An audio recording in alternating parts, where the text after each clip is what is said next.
Welcome to episode 179 of the Confidence Through Health podcast. In this episode, I speak with Kayley George, who is a registered dietitian and a returner. We spoke with her in episode 78. This time, we want to talk about Ozempic and other weight loss drugs and the good, the bad. Unfortunately, there's a lot of bad, but there is some good. And comparing that to how one could change their life through other ways. We talk a little bit about weight loss surgery, but also about just making behavior changes and understanding how to relate to food and how to use food as proper fuel. And so we go through that conversation, but it was, I think, something that's necessary. It's a topic that came up on a recent trip for me, talking with others about Ozempic, and Kayley's done a lot of research about it and what she does with people. One of the cool things that I learned is I knew how expensive Ozempic is. It's extremely expensive when it comes to a medication. But what I didn't know is that most insurance companies will cover a registered dietitian for very low cost, if at all, anything.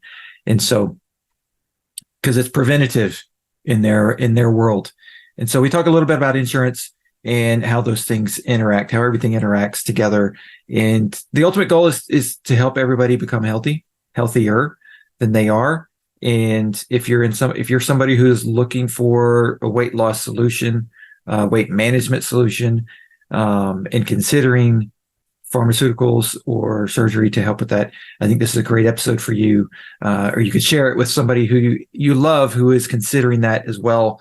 It's a lot of great information that people are not talking about, and shedding some light on Ozempic specifically, but other things that you need to consider when it comes to weight loss. So thank you, Kayley, for joining us again on the Confidence Through Health podcast. Yeah, thank you for having me back. I'm excited to chat today. There's a lot of conversation going around about weight loss drugs. I think it's a timely conversation to be having. So I'm really excited to shed some light on this topic. Well, and so where it came from is, like, I was on a family vacation and the topic of weight loss drugs came up with some extended family members. And I was a little bit taken aback. I'm like, because of what I do, I was like, don't y'all listen to, but I understand everybody's got their own timeline and their own, and they're interested, and it is a hot topic, and it is like, okay, what is out there? What do I need to do? And, no faulting, anybody in especially in America, is like, we're very trained now to look for the quick fix. Mm-hmm. And so if somebody's out there and dangling this carrot in front of us, we tend to want to go after it. But so I definitely wanted to have you on to talk about, Ozempic, but other weight loss drugs as well, as it's just in general, and like what we should be doing, what we shouldn't be doing. So to get into like specifically with Ozempic, and I know you've looked at it a lot, like there's obviously some good things to it, or it wouldn't have been approved by the FDA, right? So let's start there. Like what are the good things about it? Yeah, absolutely. So there's definitely good and bad. And that's what I like to bring up, because I feel like we see a lot of stuff in the media that's showing all of these amazing stories and how much weight people are losing, but I don't think we get a very balanced view of the good and the bad. Same thing if you go to your doctor, you hear about this medication, I don't think you're getting the full story. And so that's why I like to bring up, I don't want to shame anyone who's taking this medication. I don't want to just bash this medication, but I do want to have solid information, evidence-based information out there so people can make an educated decision. And that's what I feel like is missing right now.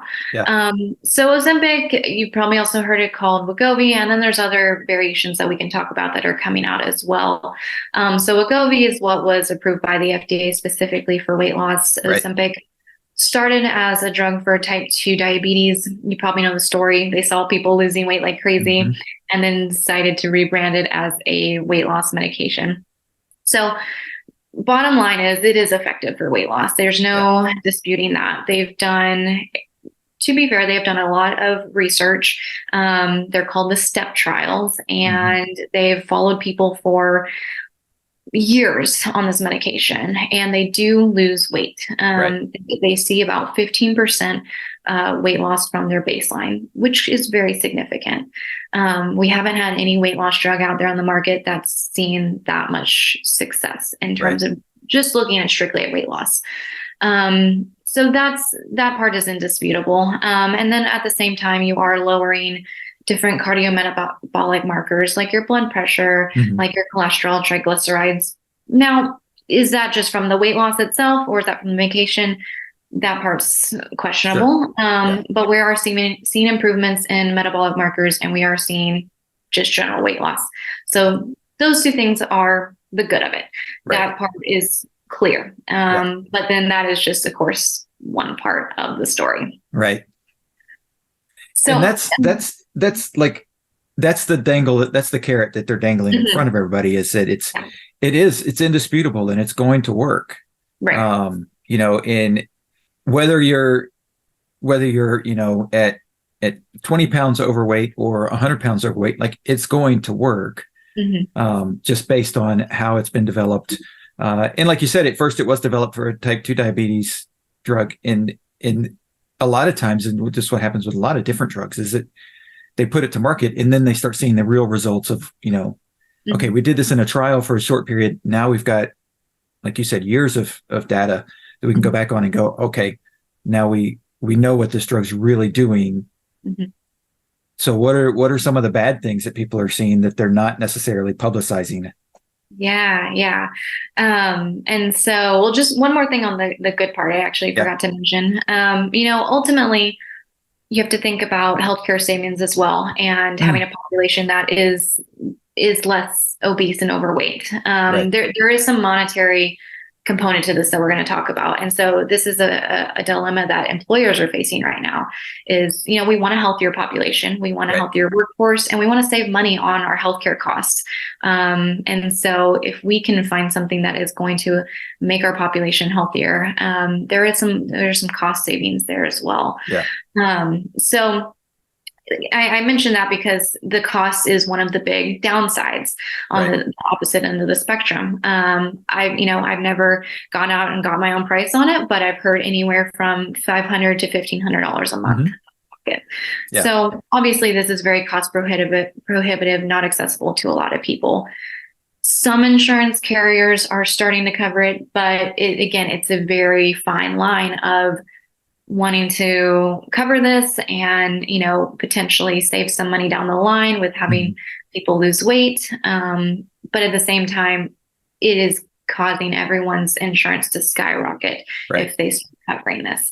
So cost is a downside. I've also seen people, because of cost, doing more risky things like getting it from Mexico or getting these compounded versions, which are not as potentially safe or reliable. So it's creating this black market that is very concerning. So the cost is a huge thing. There's got to be something that changes with the cost, because as much as people, are willing to pay right now, this is not a solution for everyone. It's not realistic, and it's really just crazy how much this insurance companies are getting away with. So it's around $10,000 a year for someone to know. Is that, do you see that as because the insurance companies are saying, "Ooh, everybody wants this, so let's jump on board and get our piece of the pie," or are they seeing the bad sides of it down the road and going, if we're going to have somebody on this that's on our plan, we know we're going to be paying for X, Y, and Z down the road. We need to charge more now because it's going to cost more later. Exactly. And that's the crossroads that they're at. So I've seen a lot of people actually reversing. They were covering it and now they're not, because their costs have gone up so much. So I saw UT, when I was doing my research, UT, like the school out of Austin, they actually retracted covering up the medication because their healthcare costs went up millions of dollars in just a year. Wow. From trying to cover this. And if 40 to 50% of the population is eligible to take this at $10,000 a year, your costs are going to skyrocket. Everyone's going to be paying the price, not just the people on some vacation. We all are. And so that's the big conversation that I don't think a lot of people are having as well, is just what is the long-term effect of this for everyone if we start covering this. And that kind of segues into the other big conversation is this is looking like a lifelong drug. And I don't Right. think a lot of people realize that going in. I don't think your doctor's necessarily telling you that. Of course, that's what the pharmaceutical companies want. They want you to be on this forever. Yeah. But the studies show very clearly when you get off this medication, 2/3 of the people on it will regain all the way back Yeah. very quickly. And same with your metabolic markers, those will go right back. So it's a very complex situation to get into because you could be taking this for the rest of your life. You could be paying $1,000 a month for the rest of your life. Right. And so I don't think a lot of people are weighing those cost to benefits when they first get on the medication. They're just looking for that quick weight loss, but they're not thinking about the lifelong implications of this drug. Right. And really, because the drug by itself, like I said before, it's a quick fix. So you don't have to change any of your behaviors for it to work. You don't have to change anything. It's going to work no matter what you eat, no matter how you live. And so, like you said, from a lifelong standpoint, like the ideal world would be take this drug to help you get to a point where then you can get off of it and maintain. But if you're not retraining those behaviors, like you said, you're just going to gain everything back because it's masking the fact that you're healthy. Yes. And another thing it's masking is kind of dealing with the root issue of your relationship with food and your eating habits in the first place. Because what it does is it kind of has two main mechanisms. One is the blood sugar balancing mechanism. That's why it started as a type 2 diabetes drug. But the second mechanism, which is what they kind of layered on, was the appetite suppression. And so the delayed gastric emptying. So you're really not eating a lot as it is. So you really don't have to deal with food. I even heard someone talking about this. It just made it easy for them because they didn't have to think about what they were going to eat. And that's not really a way to solve the solution. It is just to ignore the problem and mask it. Right. If you have an unhealthy relationship with food, if you have some deep-rooted things you need to address, those things are all just getting buried under the surface. And we're not really learning anything about how to eat better. We're not learning how to balance our blood sugar better. We're not learning how to fuel our body appropriately. We're just burying everything until you get off the medication, and then it's going to come right back up. Right. And that, like you said, that's not healthy for your relationship with food and what it does to your cells and all that. But then you start going into the mental aspect and the emotional side of it, and binge eating and all of those things that you can, get away with because the drug's going to make you thin, or keep your weight down, or, and so it's like, and even to the effect of, well, I can go eat and party and do whatever I want on the weekend and keep taking the drug. And by Thursday, I've lost 2 pounds or 3 pounds. And it's like, yeah, your understanding of what it means to have a healthy lifestyle and live a healthy lifestyle is completely skewed. Exactly. Yeah. It's really just a quick Band-Aid on the bigger issues that need to happen. And if it sounds too good to be true, we know it is. If you can get away with, like you said, eating junk on the weekends and still lose weight, something's not adding up. Something's going to catch up. And your body is a little too smart for these kind of tricks and games. And so it's just a matter of time before these things catch up. There's a lot of other crazy side effects as well that people are starting to see. A lot of it's kind of hard to trace back, but people are seeing things like weird changes in their heart rate. They're seeing weird smells, like body odors. There is obviously the gastric issues, the nausea, the GI issues. That's very common. Almost everyone's going to run into that. There's a lot of changes in like your skin and appearance. There's these crazy things coming out now about like Ozempic butt and Ozempic face and all the weird changes it does to your appearance. And then there's bigger things that we still haven't figured out, like tumors and cancer risks and stuff like that. So I think people are the word's starting to get out about some of these crazy things that are happening down the road of taking this medication long term. But I think we're really just scratching the surface, and we're really just masking the underlying issues, and it's going to catch up through either side effects or eventually getting off this medication and going back to where you were. Right. And it's one of those things that like it's so new I mean, because 2021 was when Wegovy was approved. And so it's like, that's 2 years ago. It's not like it was, 10 years of stuff that's been going on. And Ozempic was only in 2017. So 4 years of, true results to be able to go, okay, let's market it now as this. And we're 2 years in. So we're really 6 years in of people truly using the drug. And that's still a very, very short time when you're looking at long-term effects, like you said, with cancer or any other kind of issue that could come up with any organ failures or anything like that. Like we have no idea what it could lead to. Yeah.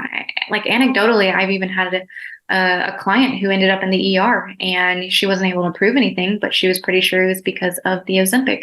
You're hearing all these crazy stories and people are, sounding the alarm bells, but it's hard to put that into a research paper. It's hard to prove it. And so until we have more time to really see how this plays out, we're just going off of people's experience. And I've just heard so many crazy symptoms and side effects that you wouldn't think are connected to Ozempic, but somehow they are.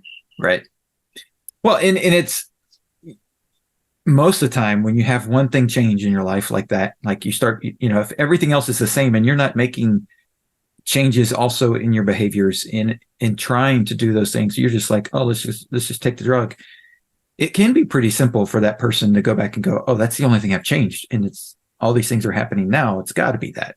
Yeah. Like, especially if it's not something that, everybody in my family has had this happen when they turn 50 or, things like that, where you can point to a hereditary factor. It's pretty easy to be able to point to those things happening in the cause of that, which is scary. When things are happening of that nature this quickly through it, because long-term it could be really bad and people just don't know yet. Yeah. And unfortunately, I think it's only going to keep spiraling in different directions. Right. So right now we have Ozempic. That's kind of the one that everyone hears about. The second one that you might have heard about is Mounjaro. So what they're doing is they're basically taking this original medication and they're starting to build on it. And so Mounjaro was essentially Ozempic added with another layer of another hormone called GIP that also works on blood sugar management.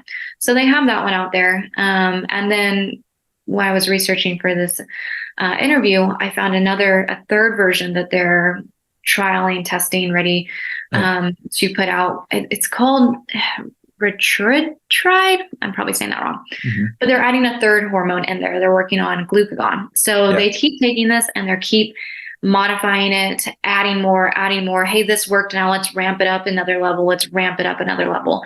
They're seeing how much money is being made. I think I saw that Ozempic just this year is going to bring in around $12 billion. Jeez. And so they're capitalizing and creating a better version and a better version, a better version. They're also trying to come out with a pill version. Right. Obviously, the injectable is kind of a deterrent for some people, so they're working on a pill version. So I don't think we're going to see the end of this anytime soon. I think it's just going to keep spiraling in different directions. They're going to come up with new ways of distributing it, and I think we're going to see this around for a while. So I think it's a good conversation to have. As much as we're raising the red flags and trying to sound the alarm bells, I don't think it's going anywhere anytime soon. Well, and yeah, I mean, it's unfortunate because it's all about tweaking it to find the next best, right? But at the root, and this is one of the things that I struggle with when I talk to people and when they're confused about how to eat and what they need to eat and, I need to cut all of these things out. And, and I'm like, okay, well, when you look at what happens in your cell, everything's broken down to glucose. And so if we have a pill or a drug that is limiting our glucose, you're going to have effects. Like it's going to cause damage inside your body. You're going to see effects in your energy levels. You're going to see, all these things either immediately or down the road. And I totally get the necessary, like if you're type 2 diabetic, I get it. You need help with the way that your body processes but getting help in a pharmaceutical standpoint is not always the best way to go, right? There's other options, right? Mm-hmm. Yeah. And I think that's the glaring thing here is this is all pointing to blood sugar management being such Right. a core focus for our society that we are just missing the mark on. Mhm. Everything that is working because we are inundated with carbs and we are Right. completely dysregulated with our blood sugar. And so the fact that these are working is a sign that we need to focus on blood sugar management. We need to focus on the foundations. And I mean, we can definitely, pivot into that. But I think it's just pointing to the fact that we're missing the basics here. Right. And you can't skirt around things like blood sugar management, things like your lifestyle. You can't get around it. You can find a drug that might pinpoint that, but it's all pointing to the basics of diet Right. and lifestyle changes that we need to be making. Yeah. Well, and it's sort of like this just hit me, but it relates in my mind, at least, that like if somebody's struggling with finances and they're like they okay, they only have so much coming in, but they need to pay for this and they need to pay for that. And so it's like, okay, well, let me just get another credit card. Mm-hmm. Yeah, because every store you go to will offer you their credit card and you give you, 10% off or 15% off if you sign up right now. And it's like, oh, well, okay, well, then I can afford this new TV or refrigerator or whatever it is. Like if I get the credit card right now, Mm-hmm. but then you get home and you've got more that you've got to deal with. Mm-hmm. And to me, it's sort of the same type of thing. It's like, oh, I can go eat this and I can go eat that and I can go eat this and I can, oh, okay, let me just take more of the drug to help balance everything out. And that's never a good solution to any kind of issue you've got. Yeah. Yeah. Even, back in the day, just looking at diabetes, people use insulin that way. They say, Yeah. oh, I'm going to eat this big meal at McDonald's. I'm just going to pump in more insulin. And Mm-hmm. so we've been trying to game the system. This is nothing new. People have been Right. trying to game the system for a while with these types of drugs. And we just know long term, you can't get around it. If it Right. sounds too good to be true, it absolutely is. Right. So what it boils down to is it does come back to that blood sugar management comes down to just the things that we know that are tried and true over decades and centuries that work, which is unfortunately it's understanding what to eat, when to eat, how to move your body, Mhm. and sticking to a plan that you can have, you're off plan every now and then, but not every day, Mhm. every meal off plan, and I'm just going to fix it some other way. Mhm. Right. Like it's understanding like, okay, if I'm going to go and exercise a ton more, okay, then I can eat more. Mhm. If I'm not going to go exercise, if I'm just going to go to the office and I'm going to sit for 8 hours and then I'm going to come home and I'm going to sit and watch Scout, then I need to be very diligent on what I eat, because anything outside of that from a healthy standpoint is going to add weight. Yeah. And, it does come back to those basics. Those are indisputable. And I get where the confusion comes from. There is a lot of information out there about this diet, this approach. There's so many different things on Google, and you can go down a rabbit hole and get very confused. And Yep. what works for one person's weight loss might not work for the rest.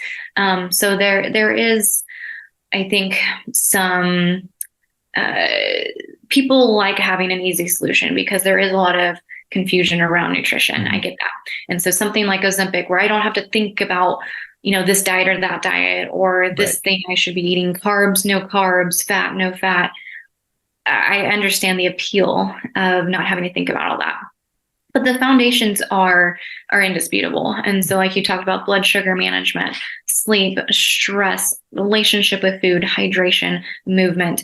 Those things are areas that everyone should be starting with regardless. And so that's one thing I say about Ozempic. I say, I'm not against it in every scenario, but have we exhausted other options? Have we really done all of the basics 100%? Have we really given this, our best effort with diet, lifestyle, and supplements? And if the answer is no, let's go back to that before we consider a drug with so many long-term implications. Right. Same thing with weight loss surgery. This conversation's the same. It's a very significant decision. What have we tried already? It's the same reason they actually require anyone who's considering weight loss surgery to meet with a dietitian prior to surgery to start making those lifestyle changes. This is not just something you can jump into. We need to work on the foundations first. And then if we've really exhausted everything else, maybe that's a conversation we have. But the vast majority of people have not mastered those foundations. Right. I see it all the time. And I know they sound, like a broken record. And it's the not sexy stuff. Right. I get it. But until we've really got those down, I don't think things like Ozempic should be in the conversation. Right. Well, and I was thinking about that right before you said it, as far as the weight loss surgeries and how they are now requiring that. And they're one of the doctors I follow out of Houston. He requires his patients to be on a healthy diet and, healthy meal plan for 6 months before, he'll do the surgery. And then he's like, okay, how has your life changed? How much have you lost? And then it's a decision of, do you need the surgery or not? And I applaud him for that, because a lot of doctors would just be like, okay, now let's do surgery, and so I can make some money. But he's like, I might not need to do it. You might just need another 4 months of doing this to really get you where you're going, versus, doing that drastic surgery. But like you said, it for some people, it's a necessary piece of the puzzle. Sure. But knowing how to get off of it as quickly as you can, especially if it's a weight loss drug. If it's a surgery, obviously you're not going to reverse it. It's not going to be but knowing how to make it successful long term versus just, I'm going to go have it done and then life's going to return to normal, because it's not normal afterwards.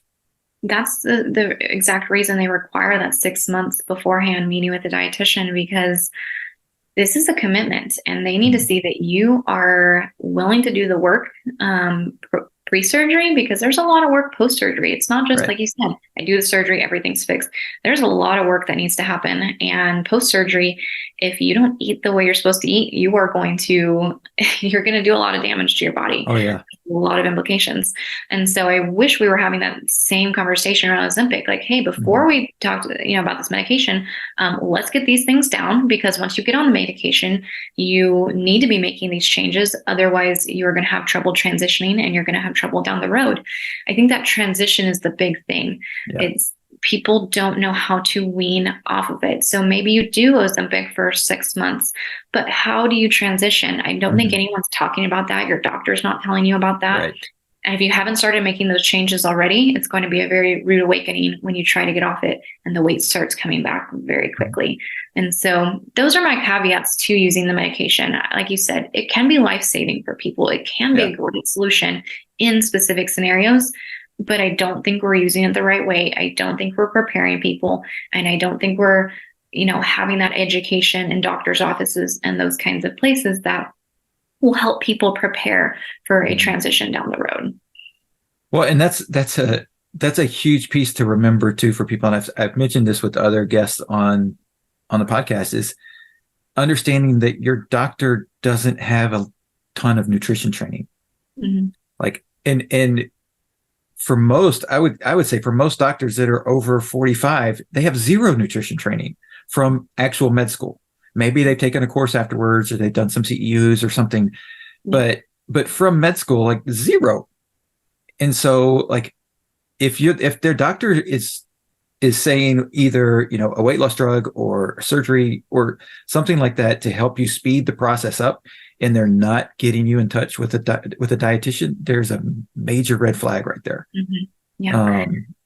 And something that I've been, in my practice this past year, I've started taking insurance, and I've been really trying to spread the word that most insurance plans cover a dietitian 100%, completely preventative, and no limits on their visits. You can meet with a dietitian, almost any insurance plan. You can meet with a dietitian for an unlimited amount of sessions every year. No copays, no deductible, nothing. they are providing this, and Yeah. people are not taking advantage of it. And it's taken a while for insurance companies to get to this point, but insurance companies see the cost to benefit. They know if they pay for a dietitian preventatively, it will save them dividends down the road. Right. But I don't think people realize this. Doctors are not sending those referrals. People are not spreading the word that you can get help with your nutrition. It doesn't have to cost an arm and a leg, and it's out there for almost everyone for free.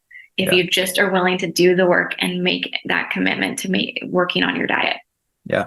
Well, and that's one of the things that insurance companies, they understand, and they're starting to require for some procedures, and it's going to get more and more and more, is that we're not going to cover your procedure if you can't prove to us that you've been doing some behavior changes already, right? Like, oh, I'm sorry you had a heart attack and you need a bypass surgery, but we're not going to cover that unless or we'll cover a percentage of it, but not as much as the maximum we would normally, unless you've proven that you've already started doing all these things. And, okay, you had the heart attack, but you've already started making these changes. So we know you're going to be more successful on the other side of it. So we'll help you out. But gone are the days, I think, especially in the next 5 years, I think it's going to be across the board. It's going to be gone are the days of, oops, I had a heart attack. I need a bypass surgery. Somebody come fix me and cover all my costs. Like that's going to be, you're going to wind up with a big bill. Yeah. Insurance companies are smart, and they're in it for their bottom line, and they know that nutrition is valuable. It's really, there's just a disconnect between getting people to the right help. I think that's the issue. You go to your dentist twice a year, just as a routine. But do you go to your dietitian? No. Do you you go to your physical therapist? You go to your X, Y, or Z. But it's never part of the expectation to go meet with a dietitian, which I think is wild because it's the foundation of everything. Yeah. But we're so good about cleaning our teeth, but we're so in the dark about what we're supposed to be eating. And so I think there's a disconnect. Hopefully we're moving in the right direction, like you said. But I think until we just make it more of the norm, people are still going to be going to solutions like Ozempic because they just don't know where to get the right support. And they're just going to go to the easy, quick fix because everything else is confusing. Nutrition's confusing. I'm a dietitian, and I can admit there's a lot of confusing information out there. Right. And so we've got to get people to, qualified professionals to get the help rather than sending them off to the next diet or the next pill. Right. Well, and it is true, because once I started getting into nutrition myself, and looking at it, it's like, okay, the exercise piece that I learned, not a lot of that changes. But the nutrition, you're constantly studying and constantly learning because there's new products that come out all the time. There's new research that shows oh, this actually affects the cell this way, and this vitamin is now able to do this. And and then of course you're dealing with the drugs and okay, how do they interact with different foods and different substances? And so it's constant. And so I totally get where you're coming from as far as the knowledge base and the need for it. And I think that there is something, and if nothing else, if people listen to this, if nothing else, if they hear, okay, if I need to go to lose weight and I choose the Ozempic route, it could be $1,000 a month, or I could go to a dietitian that's not going to cost me a penny. And when the argument is, oh, healthy food's expensive, there is not a meal plan out there that's going to increase your cost by $1,000 a month. There's not. No matter what you're eating right now, nothing is going to increase it by $1,000 and stay healthy. Right. And so it's to me that just blows the cost argument out of the door. And so it's a matter of okay, are you struggling to figure out how to make the change and you need help?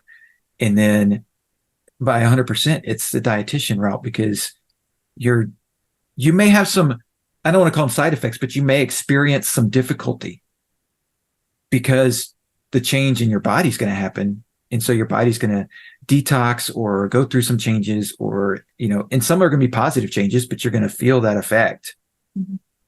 But they're good things versus, the potential ending up in the ER or, having another potential effect to an organ somewhere down the road that nobody knows is coming. Yeah. Yeah. I mean, the ramifications of changing your diet are endless. I mean, increased energy, your skin looks better, your hair looks better, you feel better, you sleep better, you're less stressed. I mean, there's no limit to the benefits. I think people get so stuck on, oh, I have to eat less of this, or I have to potentially cut out this, Right. and get stuck on maybe what they think they're losing rather than what they're gaining. And I always use that analogy of, it's not about subtraction, it's about addition. It's what we're bringing to your life. It's the longevity and the health you're going to be able to enjoy for decades. Right. And so I know people get stuck on, well, I don't get to eat all of this or that. And it's not about restriction. That's not any good dietitian will teach you. It's not about what we're restricting. Yes, we want to eat less of these foods that are not going to fuel your body, but it's not about being the food police. I think that's a lot of dietitians get. The people get that idea in their head that we're just here to make life not fun. I eat all foods. I have foods that I eat more of because they are good for my body and they fuel my body, but I'm not going to shy away from a food that I really enjoy here and there. And so once you get in it, you're going to notice that your body starts craving the good stuff. Your body starts craving the foods that make you feel good. You're going to crave those other things less. And so it's just kind of a natural progression. It's nothing to be scared of. We're not trying to cut out your favorite foods. And if that's what someone's telling you, you need to run far away and find someone new to work with, because that's not what this is about. It's not about restriction. It's about fueling your body, feeling your best, and finding something that's sustainable for you. And that's what a good weight loss plan looks like. Right. Well, and the neat thing that I've experienced both myself and with my clients is that once you start eating more of those healthy things, like you said, your body starts craving those things. But also when you do splurge and have something or another, your body sort of goes, oh, well, that wasn't as vibrant and as fun, internally as I thought it was. Yeah, the taste buds went off the chart, but like outside of that, it was like, oh, and so it's oftentimes, for what I found, it's not that the dietitian is there restricting you from all these things, but it's your own body that's saying, oh, I really don't want that often anymore. Like, I'm okay having it here and there, but I really don't want that on a daily basis anymore. And because it starts to feel the difference. And now granted, if you're in it to lose weight and you're 50 pounds, 100 pounds or more overweight, you're still going to feel those same things. That good's going to happen, but the weight loss is going to take time, right? Healthy weight loss takes time. And so, totally understand some people may not be at that point where it's like, I can wait that long to lose that weight. And so using a tool to help you along is great. But like you said, having that initial time period, whether it's 3 months or 6 months or however long it needs to be, to make sure that habit is now new, then add in the thing that's going to help you get there, because otherwise you're going to rely too much on the thing that got there and just think, oh, well, that was easy. Yeah, absolutely. Same thing with supplements. That's what I always tell people. They are supplemental. They are not going to be the end all be all. But what you said reminded me about the quick weight loss. That's another huge thing you have to watch out for with things like Ozempic, is the weight you're losing is not really just fat. You're probably losing initially a lot of water weight. And two, the big thing that they're seeing with Ozempic is people are losing muscle mass. That is the complete opposite of what we want to be doing to maintain a healthy metabolism. Your metabolism is based primarily on your lean body mass. Yes, there's genetic factors, your activity level, things like that. But one of the biggest determinants of how you're able to burn calories is your lean muscle mass. And so we want to be able to lose weight, but also increase and improve our metabolism at the same time. Ozempic's doing the opposite. It's lowering your metabolism because you are losing muscle mass. So unless you're very intentional about doing a high protein diet while you're on this medication, you are going to be in big trouble down the road when you have lost a lot of your muscle mass. Right. And that's it helps us in so many ways. Muscle mass. I mean, as we get older, it's being shown more and more and more in fighting so many chronic diseases and helping with longevity and helping just with the lifestyle. And that's one of the things that it's an easy argument to make with people, but it's like, okay, you work all this time in your job to enjoy retirement, but if you don't have muscle on your body when you go to retire, you're not going to enjoy retirement at all. Like, it is not going to be fun because you're not going to be able to move, and you're going to wind up in a doctor's office, and you're going to have this chronic issue or that chronic issue that's going to come up that could have all been avoided if you would have maintained and built slightly muscle mass as you go through life. Yeah, exactly. So it just goes back to the foundation of, high protein, balancing our carbs, making sure we're not having any naked carbs at our meals. That's what I like to call it. Making sure we have a balanced plate, lots of fiber, things like that. These are the foundations that, whether or not you're on the medication or thinking about it, that we can all be working on. They will only enhance, if you do use the medication, it will enhance your experience with it. So these foundations are not optional. They are make or break if you are going to go on this medication. And so that's the baseline of it. That's healthy weight loss. And you might find, like you said, you do this for a couple months, you don't need the medication. You realize, hey, if I just start making these small changes, if I start eating more protein, if I start drinking more water, I don't have to go on this medication. So just give it a chance, give it some time. Healthy weight loss is anywhere from 0.5 pound on the low end to maybe 1.5 pounds a week. So no, it's not going to be overnight. It could be 40, 50 pounds in a year at, at the higher end. And so it's going to take time. But if you want to do things right, if you want your body to look the way you want it to look down the line, if you want to feel the way you want to feel, you've got to do those foundations, and you got to give it a time to show how it all plays out. Right. Well, and the other thing I want to make sure we point out is that if you are overweight and haven't been exercising and moving, and your muscle mass is low to begin with, not only is Ozempic going to make it even lower, but if you do it the natural good way, and so, okay, well, I'm going to start exercising and moving and start building muscle to help burn the fat quicker, you may not see weight loss, right? Because the scale may stay the same, but you're changing the internal, the makeup of your body internally. And so, yes, you are becoming healthier. So don't let the scale movement, either good or bad, be, all that you're tied to, and be the emotional piece that keeps you involved in the program. Because I always tell people, like, oh, but how do you feel? Right? I was like, oh, I didn't lose weight, but how do you feel? Oh, I feel great. Okay. How's your sleep? Sleep's great. Okay. These are the things that will get you there.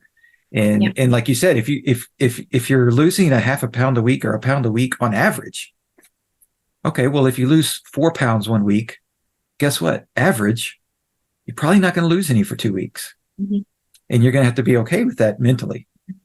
Yeah.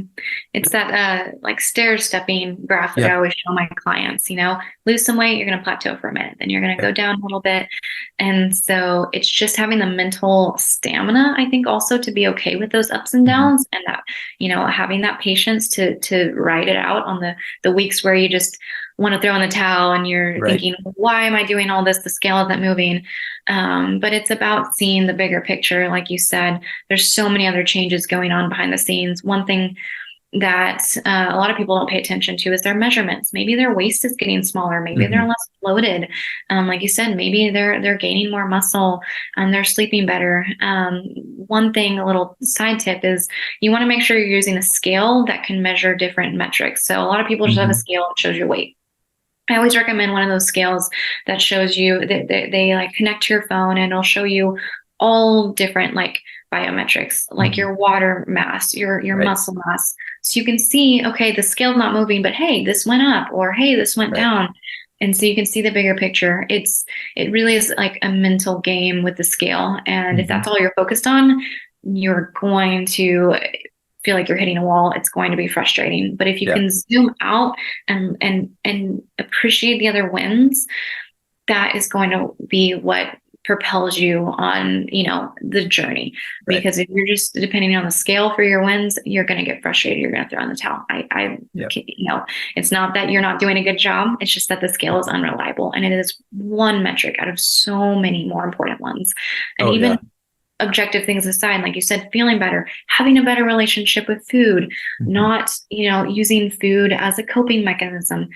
There's so much on the mental side too that we work on with clients that just doesn't get addressed enough.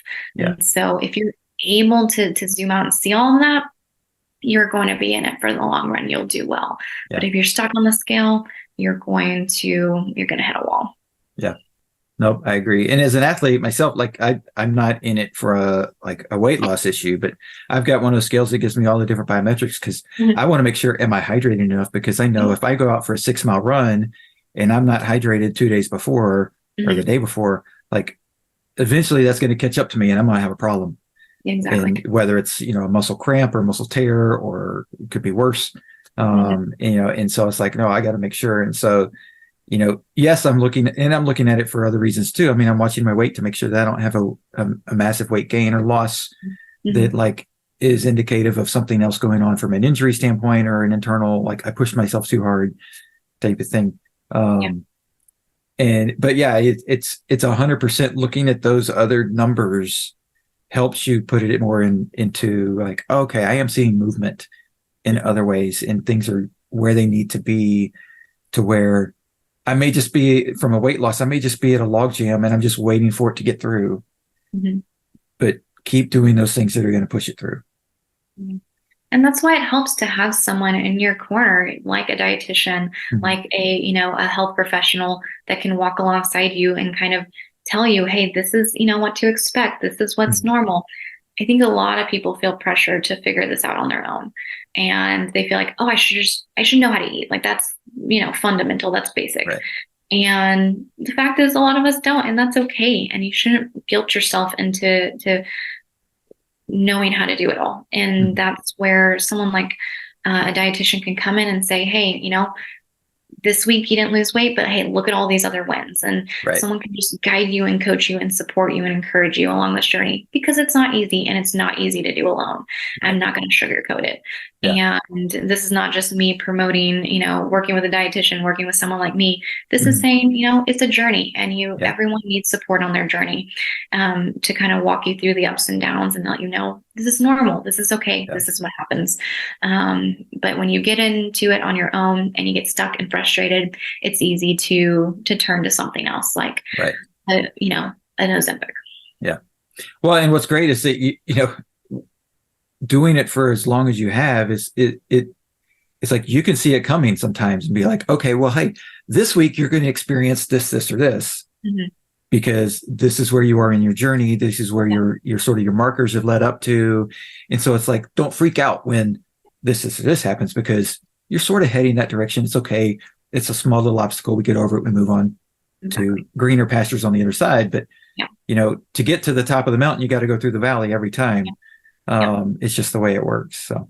Yeah. So tell us, how can people get a hold of you, can follow you? You do a lot on Instagram that I love. And so how can they get in touch with you? Yeah. I don't remember if I even mentioned at the beginning. So my practice is the healthy weight loss dietitian. So I have a team of dietitians who work in my business, and our sole focus is, like I said, healthy weight loss. So we're looking at a personalized approach. Like I said, one thing that works for someone does not work for the other. So we look at your labs, we look at your lifestyle, we look at, what makes sense for you in your weight loss journey. And so that's my practice. And you can find me on Instagram, Healthy Weight Loss RD, healthyweightlossrd.com. Like I said, I started taking insurance this year, so we're hoping to reach a wider range of clients and support them on their weight loss journey. That's awesome. And I will put those in, the links in the show notes so people can connect to you pretty quickly and start following you. And like I said, I mean, if you have the right insurance, that like it's a no-brainer, then I mean, why in the world would you spend that much money on something that at least give the dietitians a shot and give them a try to help you along the process, and then figure out if it's something you need. Because it is dangerous. It can be scary, and there's a lot of things that people need to look out for. So Yeah, go if you listen to this podcast and you're curious, go check your benefits. I Yep. almost guarantee you, I would say 80% or more, United, Blue Cross, Aetna, Cigna, they have preventative dietitian services covered. It's not that hard to go onto your, insurance provider, look up your benefits and check. And I can almost guarantee you there's going to be coverage. So go in. That's your homework, I guess. If you're Right. interested in that, go check out your benefits. That's awesome. Well, thank you so much, Kayley, for giving us all this information. It's very educational, and I hope it helps people move in the right direction towards their health. And anything I can do to help you, promote and get the word out, and I'm happy to do that. Yeah, well, thank you for having me back. I really enjoyed our conversation, and hopefully we can talk again soon. You got it.